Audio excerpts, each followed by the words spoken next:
Welcome back, everybody. Now we're ready for our morning keynote. I would like to welcome Professor Ray Cooper. Ray is a professor of gender, work, and employment relations at the University of Sydney Business School and is the director of the University of Sydney Gender Equality in Working Life Research Initiative. Ray, we're really, we couldn't put into words how thankful we are to have you here today, given the week that we know you're having. So thank you so much for being here. If you're ready, please take it away. Thanks, Victor. It's such a pleasure to join you here this morning. And I must say, I'm currently, I couldn't actually hear what you said then, Victor, but I actually have COVID at the moment. So this keynote is proudly brought to you by the virus Omicron.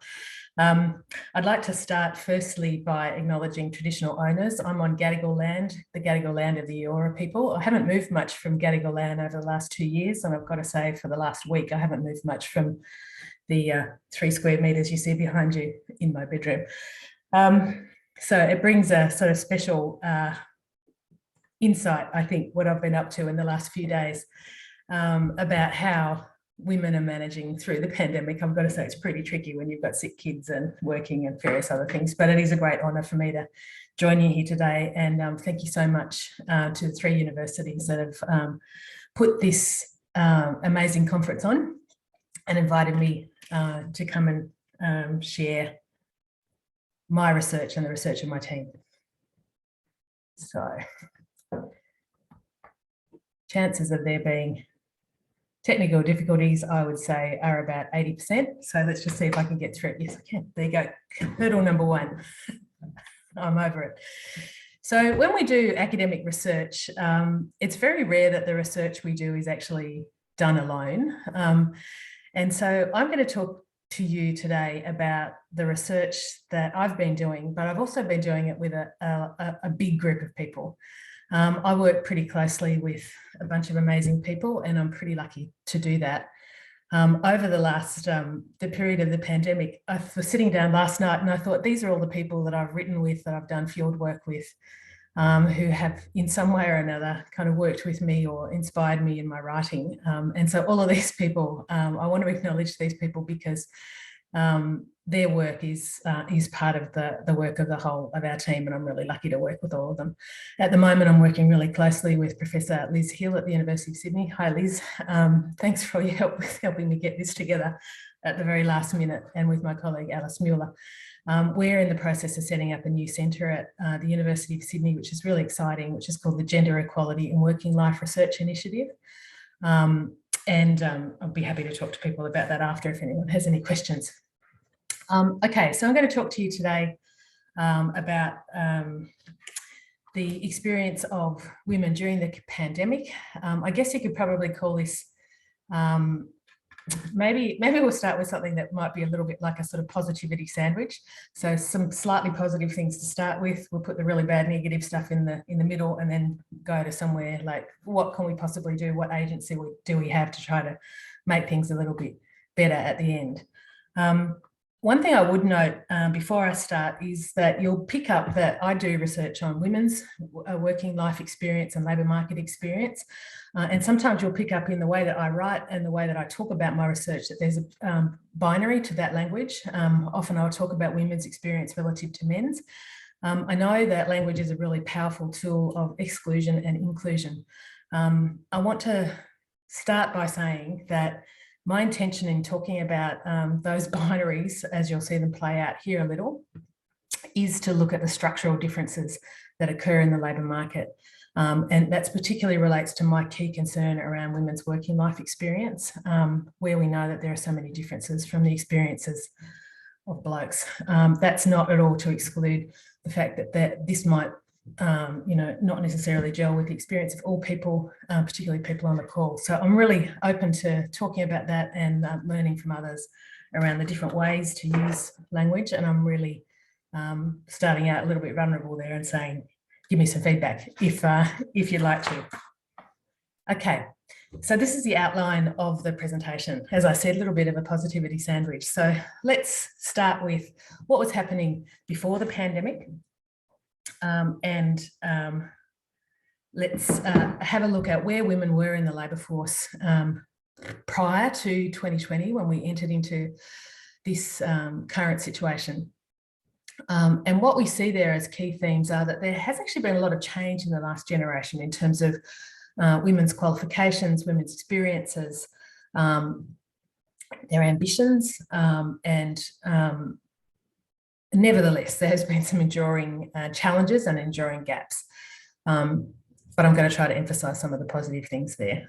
Then I'll have a bit of a look at some of the research that our team has done and that other amazing researchers, some of whom I can see on the call here today, have done during the COVID period that has looked at the ways in which the experience of women prior to the pandemic have actually been exacerbated and amplified through the period of 2020, 2021. We used to talk about it in past tense, but I can tell you right now that we are well and truly not out of this, this pandemic yet. So I'm going to talk a little bit about that. And then I want to end up with hopefully talking about what we might be able to do. And that's not necessarily just academics, but I think it goes to some of the work that we do, but also I know we have a lot of colleagues on the call from business, government, from unions, from really important women's advocacy organisations. So what can we all do to try to build back in a fairer way and try to propose some principles for action? Okay. So one thing we have seen in the past generation is a really significant change in the way that women participate in the labour force. So this one's sometimes a hard one to explain. This one completely does my students' heads in. And in fact, it's the first slide in the first lecture that I do in my MBA classes. What does this slide mean? What this shows us is the period down that, so we look at the bottom line, so the light blue line at the bottom, that's 1966. The navy blue line, 1980. The sort of yellowy, orangey line is 2000, and the top sort of cerise line is 2020. What this does across the life course, so we're mapping from the age of 15 up to the 80s, it maps what proportion, what percentage of people in those age groups are participating in the labour force. So I just want to sort of compare perhaps the 1966, and that's my mother's generation, with the 2020, if you like. So the bottom line, the blue, and the top line, the sort of dark red or cerise. And what you see in that early period, 1966, is women's labour force participation reaches its peak at about the time of, the birth of the first child. And then we see it dive quite significantly, and it never ever recovers. So we know that at that time there were some very significant both legal and normative barriers to women's participation in the labour force, and there were very different norms, social settings, policy settings that sat around working life as well, whether that related to childcare, early childhood education and other factors. But look at the remarkable change that we've seen in the period to 2020. So that's the top line. And what you see there is something that looks a little more like a bell curve. And that is where you see women's participation coming in and rising up to the age where we know that the first child tends to be born, which is in the early 30s these days, about 30, almost 32 at the moment. And interestingly, we don't see that dip in the child-rearing years, but we actually see a plateauing. Now, if you look in those middle years, 1980 and 2000, you'll notice that there's a dip, a little valley that happens there. A lot of the labour market economists call that Nappy Valley, when that's where people remove themselves from the labour force to go through that really intensive child-rearing period. But have a look at this in 2020. This is happening, just on the eve of pandemic or in the middle of pandemic. We have women staying in the labour force through those peak childbearing and rearing years, and that is a really significant change. And the participation rates, although in different numbers of hours, and as we'll get to in really different types of jobs to men, they are actually starting to look a lot more in the way that they participate in the labour force like their male colleagues do. And that brings me on to this one. So this is comparing, if we look at the bottom two lines, that's women in 2000 in the green and women in 2019 in the purple with the crosses on it. And then you have men mapped in the same periods, 2000 and 2019. And what that shows you is during that period where you've actually seen some quite remarkable changes in that in the 2000, we still have a nappy valley going on for women, and the plateauing in 2019 and the 2020 slide I showed you before. Look at the shape of men. There's really no fundamental change in the ways in which they're participating.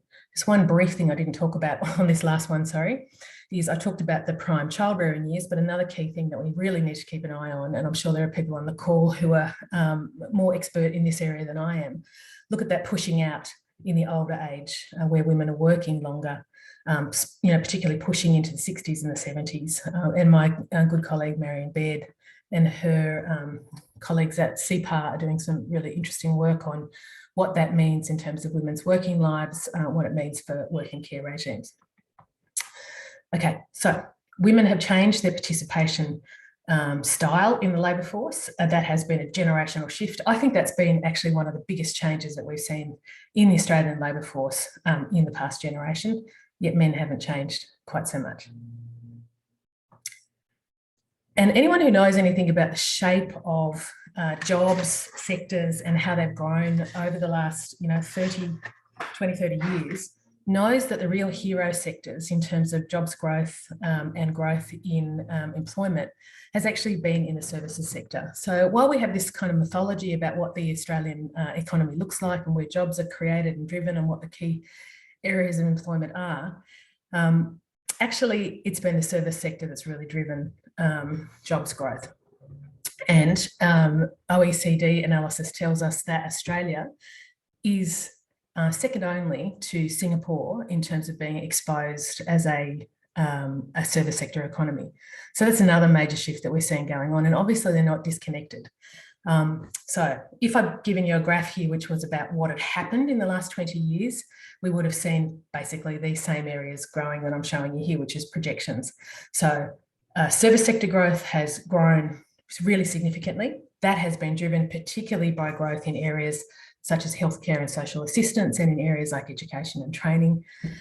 And we know that those areas not only have been the hero sectors in terms of growth, we not only know that, but we also know that these are going to be the areas that are really going to grow and are projected by whoever you ask. This is the National Skills Commission, but whether it's the National Skills Commission, whether it's the Productivity Commission, this is where everyone's saying that jobs growth is going to happen. Now, that's about demographic change that's happening in the Australian labour force, and it's going to lead to more and more opportunities and more growth in very highly feminised sectors.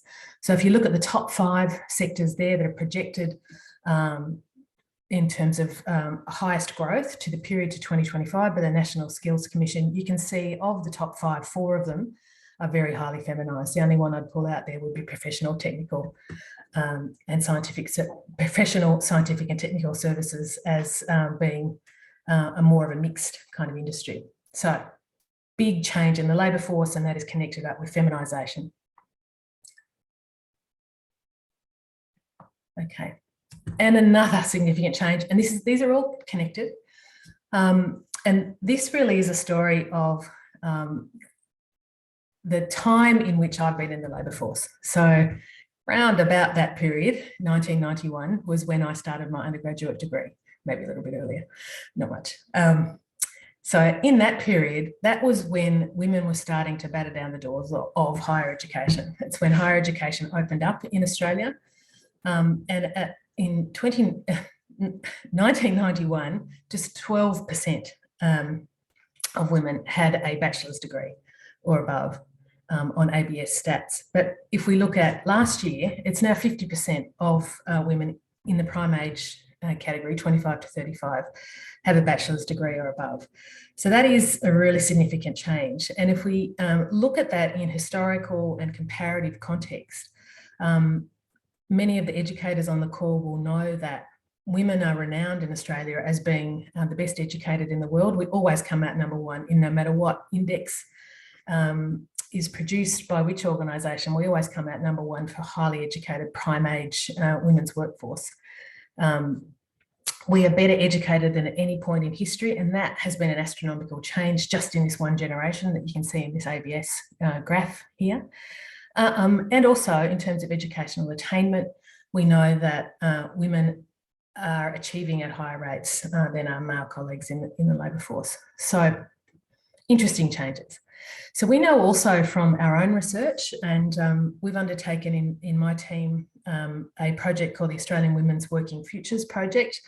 And in 2018, we did a big national survey of women, young women, so 16 to 40-year-olds, to talk to them about their current experience at work, how they were preparing to progress in the labour force, how they saw that fitting together across the life course, what it meant for issues such as their caring commitments and their plans in terms of family formation, for example.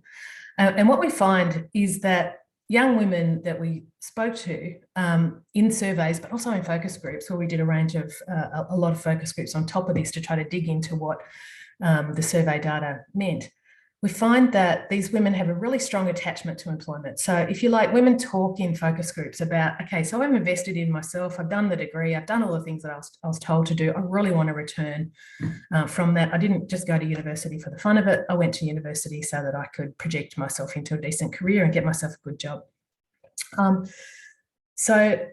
We're working through, so we're in an age where young women are going to university, they're attaining the qualifications, they're saying that they want to have a meaningful career and a good job. And interestingly, they're also talking about the fact that they actually anticipate that they're going to have a long career as well. So they want to participate in the long term over time, and they talk about the ways in which they're able to try to plan and to navigate for that long career, given what they know is actually a pretty trying circumstance. So I think you'll agree that all of that data, in brief, shows that we've seen a lot of change. Women are really on the front foot in terms of participating in the labour force, preparing through education and credentials to enter the labour force, and they want to progress and they want to have strong and long rewarding careers. That's a good bit. And when we talk to them about what it is they want from their working lives, and remember I talked a minute ago about the Australian Women's Working Futures project that we ran and began in 2018. These are the things that come out on top actually for working women 16 to 40 about what they want in their working life from a job. So we asked them, what are the things that what are the features of a job that you would seek if you could see yourself in a flourishing career? And this is what they said to us. Number one was respect. And I think the conversations we've been having over the last year or two, especially in the context of our fierce, brave, articulate and intelligent young women leaders who have been calling out some of this behaviour and bringing it right to where it should be, which is front and centre of our attention in the labour force and in the policy context.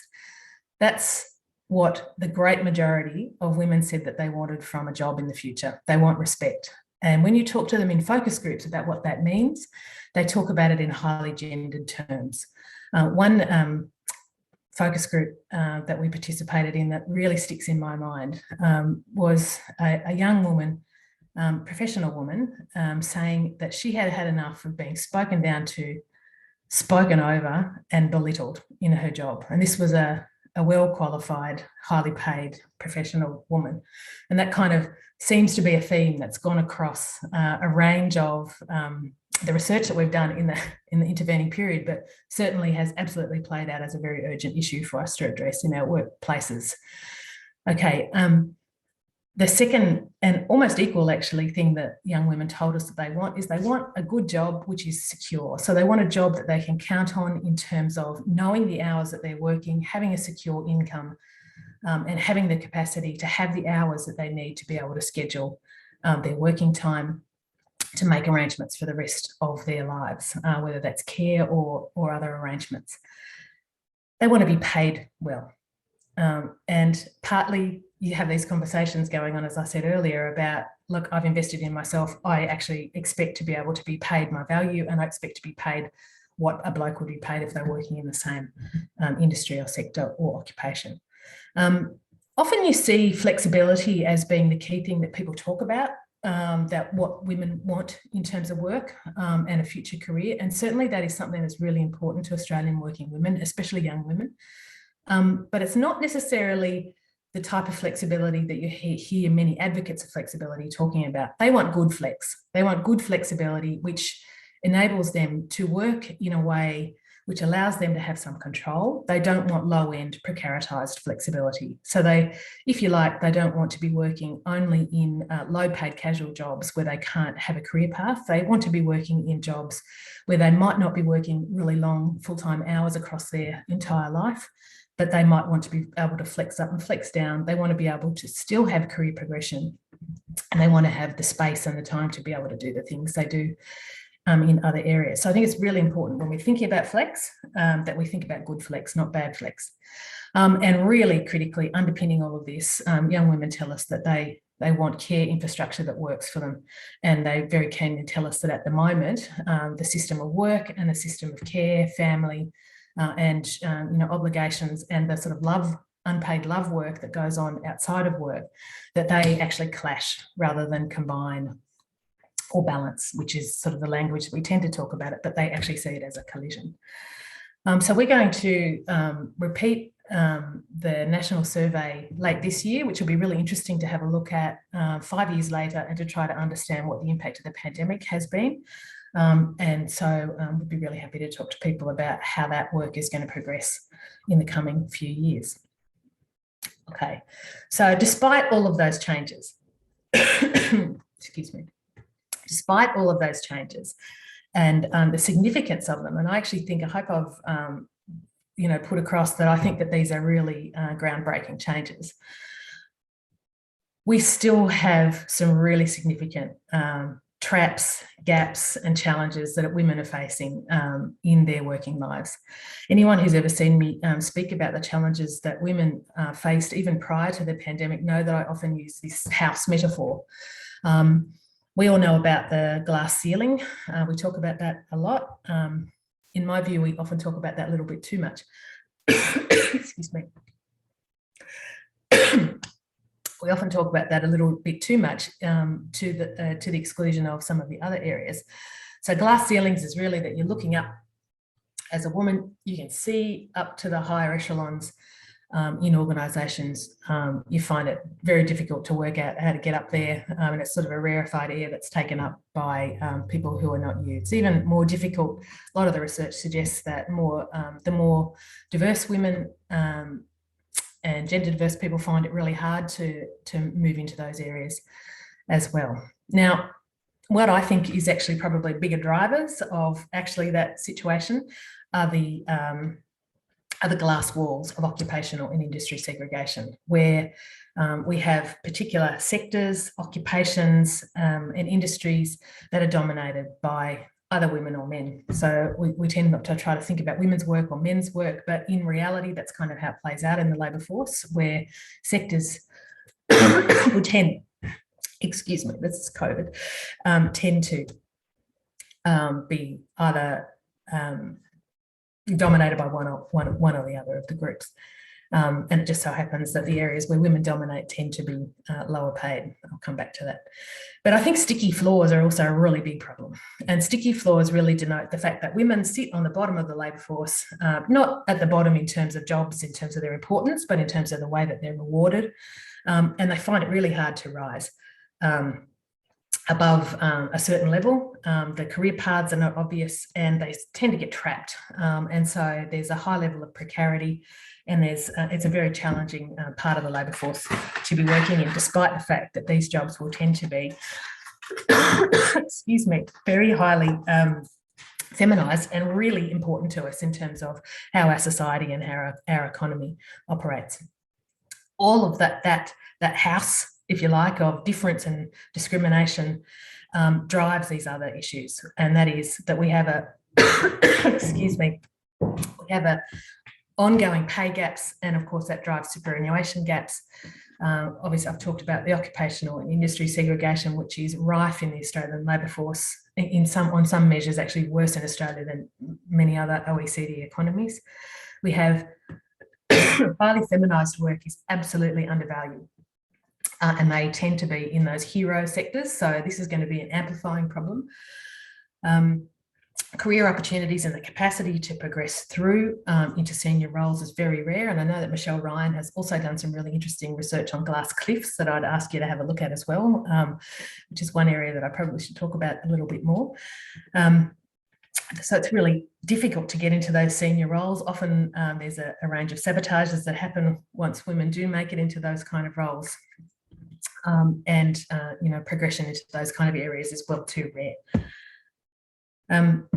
Okay, so in terms of other markers of jobs and the experience of women in the labour force, we know that silence rather than voice is very common. And a paper that we recently published in the British Journal of Management suggests that, in fact, the more highly feminised a sector is, the less likely it is that those workers in those sectors, whether they're men or women, are to report that they feel that they have the capacity to exercise voice about issues that are important to them, or to have an influence about important things that happen in the workforce. And as I mentioned before, underpinning all of this is that we know that disrespect is well too common in our labour force and in the experience on an hourly and a daily basis for working women in Australia. So a lot of change, but also a lot of continuity. I'm just going to take a short little sip of water before I break into a coughing fit. Okay. So what's happened during COVID? I guess you probably already all know that the answer is it hasn't been great in terms of any of those issues. So I want to talk in brief about these 4 issues, which are emerging as key concerns that the research has thrown up, both in Australia and globally, around the ways in which we've seen a gendered impact of COVID. That is around jobs and hours lost, around the nature of the front line, around what's happening in terms of unpaid work in the home and outside of paid employment, and also in terms of what people are calling the shadow pandemic. And I'll just talk to you briefly about each of those issues in turn, and point you to some really great papers that I know some of the people who are here today have written, and I've done quite a bibliography for this presentation, so I'm very happy to share that with everyone. Victor, if that's okay for you to send them out so people can access these great papers that our colleagues are researching and producing at the moment. Okay. Now my slides frozen. Here we are. Okay, so one of the key things, and this has been something that we watched throughout the pandemic, is that women have lost more jobs and they've lost more hours than have men through the period of the pandemic. Now, my colleague, Professor Liz Hill at the University of Sydney, came up with the best ever line in 2021 to characterise this. And she says that, and I think you can see it in this picture here, women are weary from all of the work that's gone on, and I'll talk about that in a little minute later in terms of the paid and the unpaid work, but they're whiplashed as well in terms of the effect of COVID. So whiplashed, I'll come back to. What you see here is a graph, is some figures that show you labour market participation rates for Australian men, and that's the top light blue line, and New South Wales men, and then lower down, Australian women and New South Wales women. I've broken it down by that state because I happen to come from New South Wales, and this was a conversation we've been having with New South Wales stakeholders over the last week or so about trying to understand the dimensions that are particular to New South Wales and that are particular actually to different parts of Sydney, and I'll come back to that in a moment. But just a few things to note here are that you can see across all of both those cohorts that we have a really significant impact when the first big lockdowns and the severity of the virus hits in Q1 2020. Everybody dives, and it's quite a significant impact. Men are coming off a higher base than women are, both in New South Wales and federally. And then we see, if we track along to Q3, I think it was, in 2021, you see that dive again. And that's where, Liz's line about whiplash happens, because I think we all kind of thought that we were past the worst of it when we got through 2020. In some ways, we were feeling a little bit like perhaps we are now, that the worst was over. And just a couple of things to note, and that is that women start on a lower base, but the impact nationally and in the states, or New South Wales at least from this data, is greater for women. The other thing to note, and we are trying to dig into this a little with some qualitative work at the moment, is just have a look at women in federally across Australia and women in New South Wales. And what you note is that the 2021 period, the second period of lockdown and significant impact of the virus, has had a much deeper effect for women nationally, but more so, more deep in New South Wales. But also have a look at the fact that women are just not recovering at the same rates in New South Wales as they are in other areas. So I think we need to have a look in a sort of really finely grained way to understand what's going on there, what's driving that, and what is the experience of different cohorts of women during that period. But I think we can broadly say, as a broad cohort, this has been a disastrous impact on the Australian economy, but it's been a particularly acute problem for women's participation in the labour market. Okay, so we know that there are a range of vulnerabilities that have left some women workers much more exposed to the virus, and their sectors and occupations much more exposed to jobs and hours lost.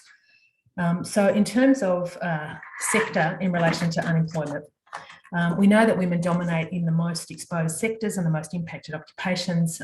And if we look at employment status, they're also in the most dispensable forms of employment. So we know that women dominate in those highly precaritized, flexible jobs in casual employment. Depending on the nature of government support at different points in time, we know that this really affected workers working in those sectors where we have high levels of precarity. Some of the research that we've been doing in retail over the last year, that Ariadne Vroman at ANU has led a great paper for us, suggests that this is not only has had an impact on people's earnings where they are in really precarious employment due to shutdowns, but it also has a really strong impact on wellbeing, levels of stress, and capacity to sort of enjoy life and meet their basic needs. So sector, occupation, really critical to understand, those big dips. And we know that accommodation, tourism, restaurants, hospitality, and some parts of retail have been really profoundly affected. Okay, so age is another key issue that we need to have a look at. And there's a really great paper by Leonora Rice and Angela Jackson in the Australian Journal of Labour Economics, which really makes it just so clear what the impact of the jobs loss that has been produced by COVID, that has really hammered young women. And of course, that's all joined up with sector, it's overlaid with employment status, it's overlaid with occupation, but there has been an absolutely profound impact on that particular cohort of people. And we really need to be looking at how do we try to design our recovery strategies that try to answer the question that is produced by, by what's happened during both the 2020 and the 2021 period. Now, of course, what we know from other, big shocks in the labour market is that people who lose their jobs during periods of downturn, that can have a scarring effect across the working life, and we've seen that in recessions in the past. So I think that's something we need to really keep an eye out for. What's the impact that this job loss and hours loss has had on young women, and will they carry those scars through their labour force participation? Okay, family arrangements has also had quite a significant impact. Any of you who have been at home, as I have in the last week, with unwell family members know how tricky it is to try to work, be ill, and also look after family members at the same time. And I think Leah Rapinez and her team have done some really great work on the impact of the pandemic on mothers in particular, and the ways in which the brunt of that care work during COVID has been borne by mothers, and that they really have been holding up families and holding up our society as we've tried to struggle through all of this process. Now, work that people like Tracy Warren and Claire Leonette have done in the UK suggests that we need to have a look at not just mothers, but the types of workers that are trying to struggle through this process. So it's a very different process for me, for example. So I've been in lockdown for almost a week now with the virus in my home. It's a very different process for me in a secure, well-paid job with secure housing, being able to work like this and talk to you and essentially do my work that I would normally do, although possibly a little bit worse than normal.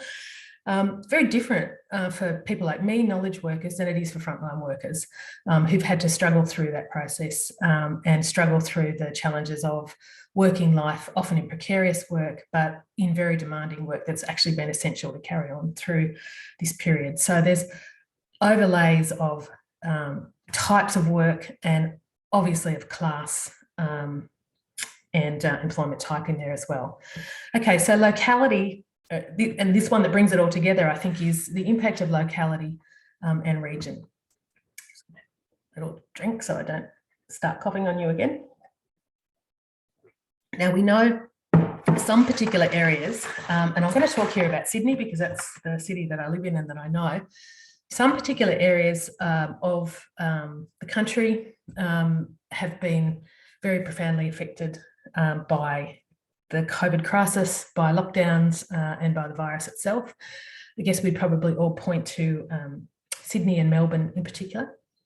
So in Sydney, we know that Sydney has always been a bit of a patchwork in terms of women's labour force participation. So this shows ABS data on women's labour force participation across different regions of Sydney. To make it easier for you to read, the darker the colour, the higher the level of participation. And what we are mapping here is the area from the Central Coast down to Shell Harbour, which is known as Greater Sydney. So it's not just Sydney Metro, but it's a bigger area. And you can see that those inner city kind of areas are the areas with the highest rates of participation. So the inner city, so around about where the University of Sydney is and those kind of surrounds, you see really high levels of participation, up around 75%. And that's even at the end of the pandemic in the latest available data. And then you look at other areas, so the southwest of Sydney going down to closer to 50%. And that's interesting because if we map that over time, we can actually see that that has had a really profound effect in terms of the ways in which women in those areas have participated and the impact that pandemic has had on their participation. So this graphs here, that little bit of southwest Sydney that you can see sort of sitting in the middle at the bottom, which has a participation rate of just over 52%. So this top line is Greater Sydney, so all of that map, women's labour force participation rates, January 2020 to 21. So again, you see the whiplash period, you see the job loss in both of those quarters, but how interesting is this? So this is southwest of Sydney, and first thing to note is you can see that southwest Sydney starts on a lower base. That's women's labour force participation starts lower, it dives quicker in that first quarter of 2020. Up and down, chugs along, and then absolutely is slammed in the second periods of lockdown in 2021.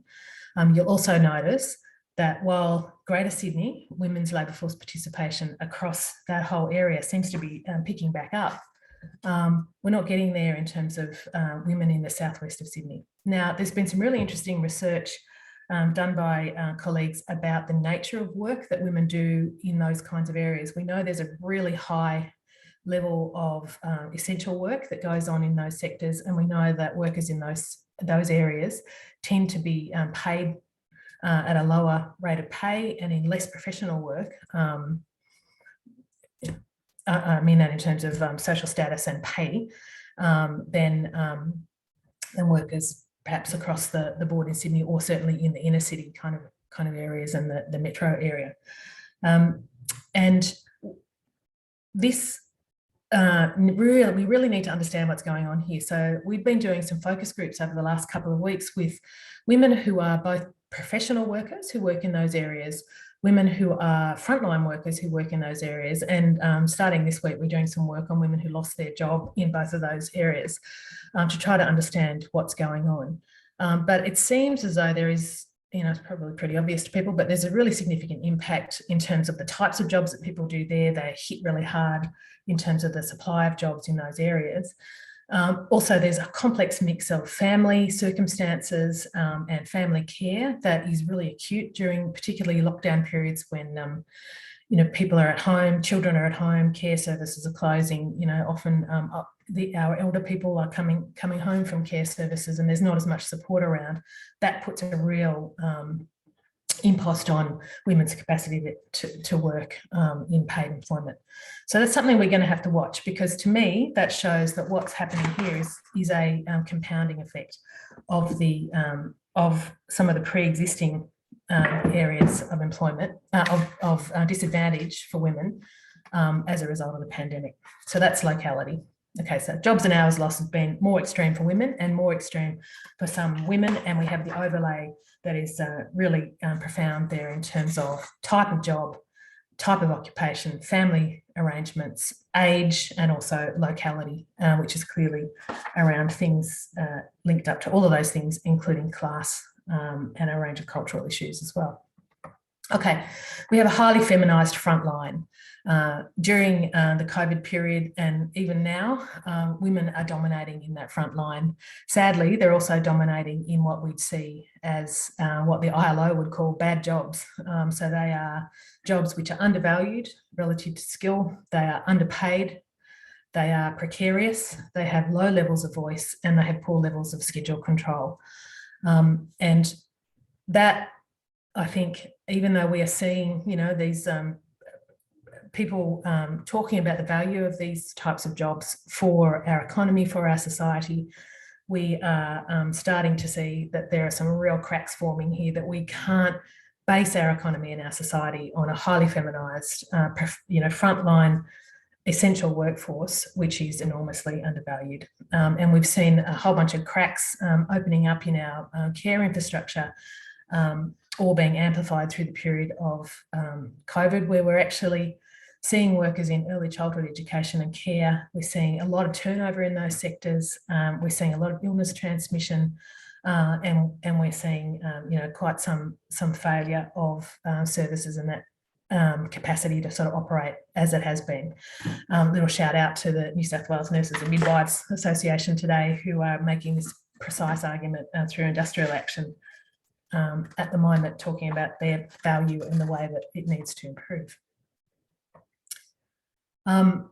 Unpaid care and domestic labour performed by women has intensified through the period of COVID in 2020, 21 and 2022.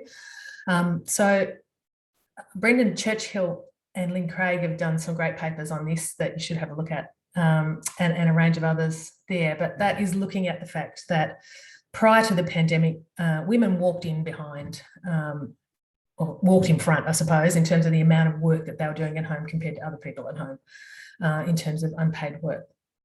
But what's happened during COVID is that men appear to have done more, especially if there's kids around, having done a little bit more during the COVID period. But the problem is the gap's widened because women have done even more. That's been amplified by the closure and the contraction of education and other services. So when schools shut, we know that mothers in particular have done much more work, and that has come at the cost of their capacity to manage things, including their own working lives.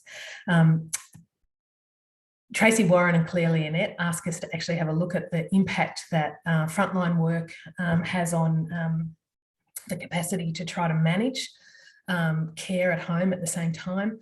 And they argue that basically working class women have found it almost impossible to be able to try to keep everything chugging along and keep within all of the enormous amount of complexity they have to manage in their working and their unpaid working lives. They found it almost impossible to have that chug along in a workable kind of way. Okay, and lots of fantastic research that's going on across different types of families and different pressures that are put on from both inside families and outside. Okay, and the final thing that we know that COVID has impacted is that we are talking now about a shadow pandemic, and that this is looking at the ways in which all of that pre-existing, weariness, the whiplash, and all of this sort of paid and unpaid work that's been going on has led to massive increases in time, stress, and exhaustion for women. All of the sort of classic indicators that we see about women's well-being or lack of well-being are increasing. Alcohol consumption's gone up faster for women than for men. We know that there is an epidemic of violence and abusive behaviour going on at home, and there's a fantastic paper that Vauxhall and Morgan put out last year through ANROS, which says, charts some of this data, which is that 1/3 of women reported during the COVID period that they had experienced abusive behaviour at home. And so that's behaviour which caused them emotional harm or fear. And also we know that there has been an increase in violence and abuse at work. Some work that I've worked on with colleagues in our Future Work in Retail project suggests that customer abuse and disrespect has been increasing in highly precaritized contexts like retail, but we know that this has a particularly gendered angle as well.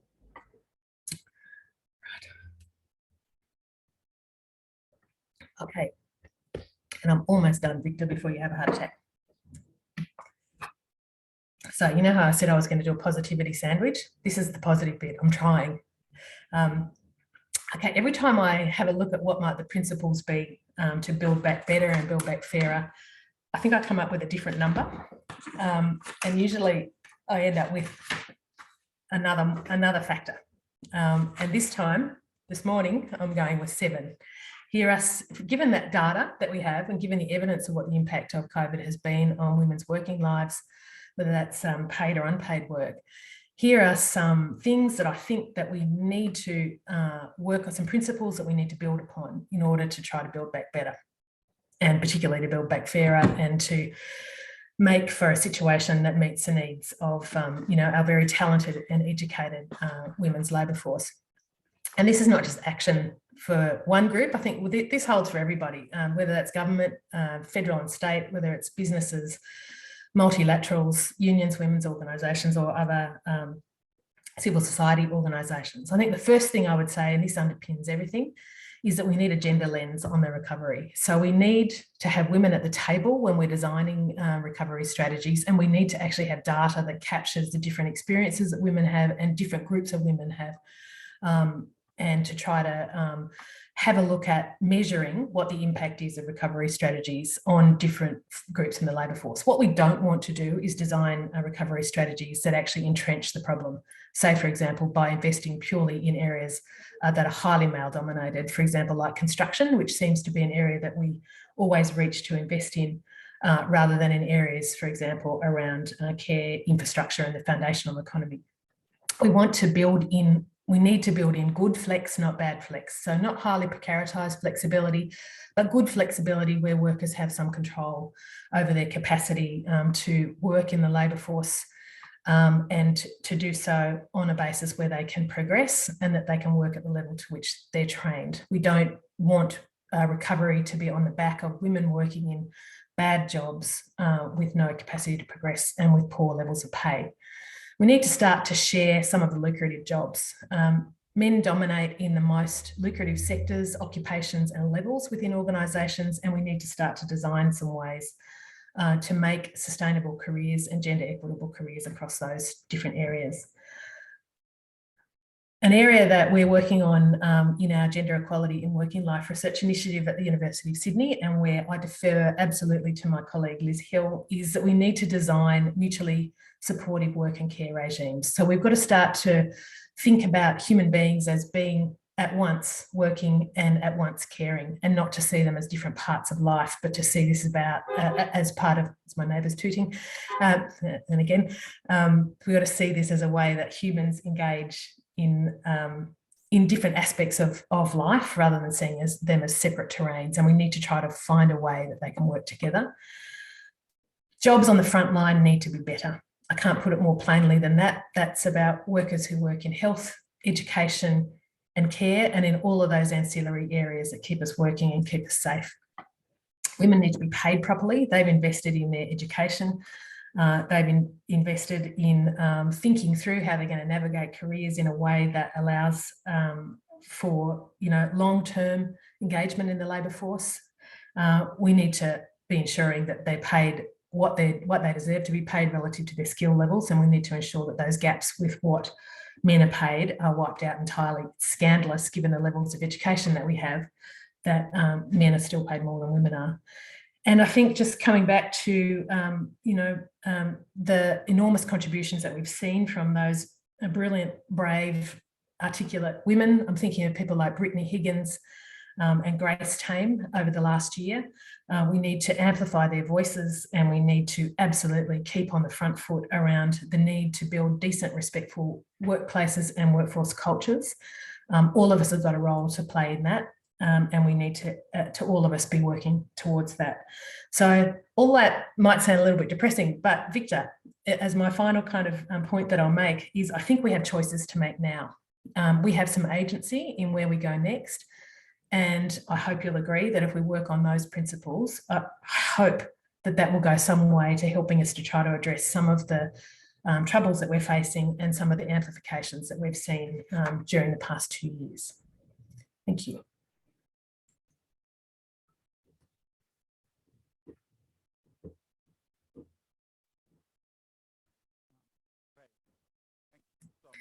Now, I can't hear you, so if you're going to ask me questions, Victor, I can't.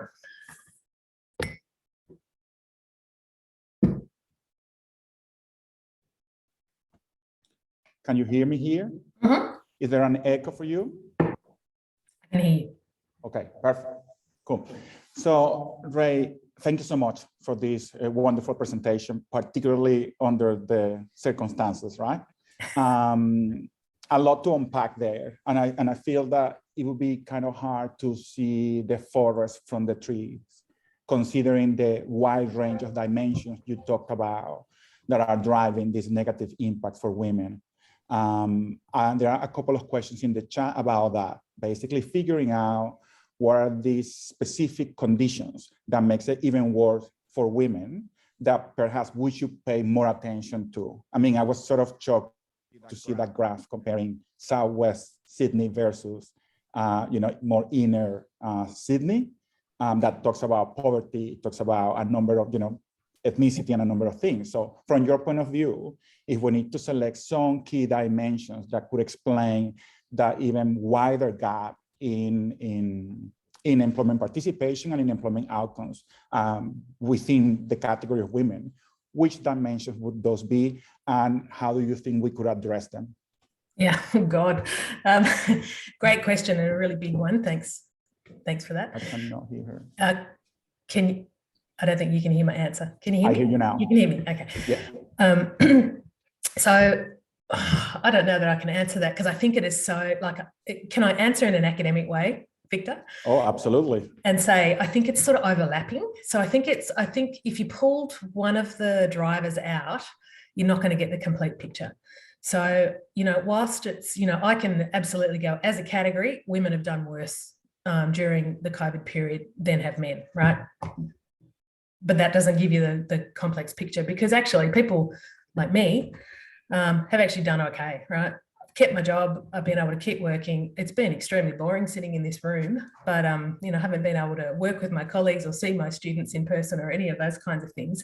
But I tell you what, I'm doing okay compared to a lot of people who lost jobs, lost hours, trying to manage working in frontline jobs, still managing commutes and doing all of that, as well as, having extended family kind of care and whatnot as well. So I think it is so overlapping that it's almost impossible to pull it out. But one thing I would say is that having a gender lens on what a recovery looks like means that we have to go down to those finely grained drivers, and to understand that, well, first of all, I actually don't think at a national level at the moment, I don't think we're quite there at even recognising that we have a problem in terms of what the impact has been in terms of the impact on women, let alone going down and going, okay, what might we do around sector, employment type, locality, class, job type, to try to answer some of these problems. And we need to get down to those kind of levels to be able to design, some remedial solutions that actually might try to address some of the problems. So I probably haven't answered your question, but I guess if I had to say one thing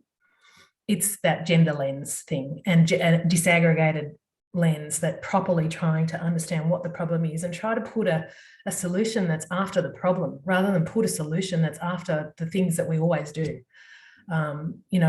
Starting to invest more in what we have exposed as being just so critical in terms of the way that not just society runs, but the economy runs, and that's the foundational economy, and invest in those areas and invest in good jobs in those areas.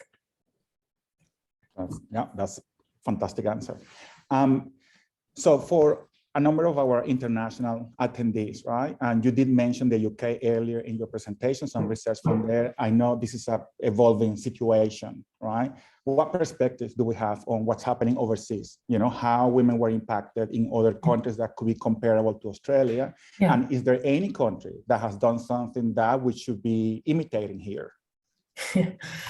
Okay, I'm most familiar with the work of colleagues in the UK because I work closely with them. And there is some, if people are interested, and you may be too, Victor, the Women's Budget Group, if people want to Google that, there's an amazing collection of on-demand papers that are just as they're coming out, not waiting for peer review. The papers doing analysis of things such as what's happened to the early childhood education workforce. It's been really bad is the answer. What's happened to working class women in the UK? It's been really bad. What's happened to Black and ethnic minority women during COVID and communities more broadly? It's been a really bad impact. What's happened in regions and localities?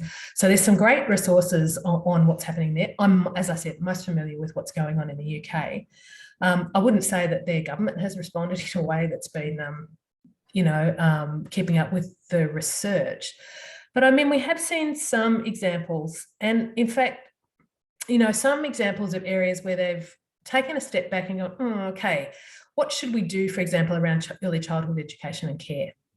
How might we invest there to actually create high quality, accessible, good early childhood education? And I know that Canada has done some work around trying to fix the sort of mess that has sort of arisen over there in relation to early childhood education and care. But this is a global problem. And in fact, most of the issues that I've sort of drawn out have been really have played out on the global stage, are probably more profoundly in some areas that aren't as wealthy as Australia has been, or without sort of the social infrastructure of a universal or almost universal healthcare system. So yeah, it's patchy, it's a patchwork, but the gender dynamics and the overlay of other issues like class, culture, and employment type are playing out. But the governments that are doing best and responding in a way that I think is most sustainable are those that are taking a gender lens to designing an evidence-informed approach to designing responses and actually measuring what the impact is. Wonderful. I mean, that was the answer to the first question as well. So thank you so much for that. So we got to 10 a.m. Thank you so much, Ray, for preparing this presentation in your week of COVID, taking care of yourself and your kids, for being here today, and talking to us for this whole hour. It's been great hearing your work. It's always great, listening to you talking about all these topics. So we're really thankful for all of your, participation in the conference. It wouldn't be the same without you. Thank you. Thanks for inviting me. Lovely to see you. Oh, I'm going to go and have a little lie down now. Please do.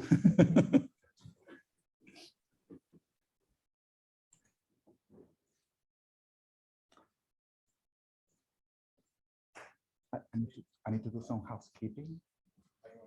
See, I have to send people to rooms and all that stuff.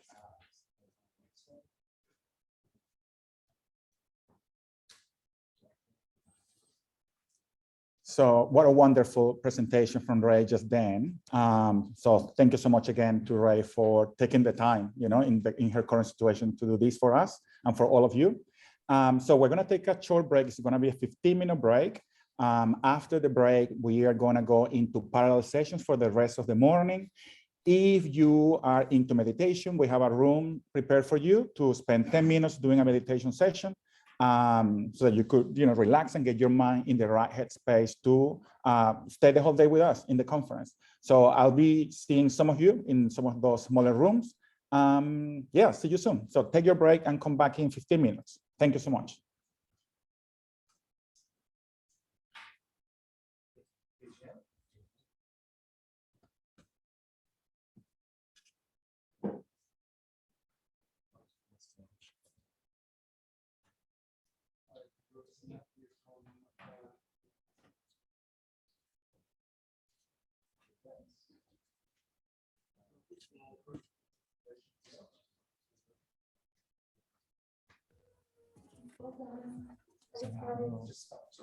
That was brilliant. Yeah. Sort of terrifying as well. Yeah, a lot of data, Yeah, a lot of data. and you know, pretty bleak, It is, right? yeah. I was really like, bleak. okay. It's really bleak. Um, It's just like being there.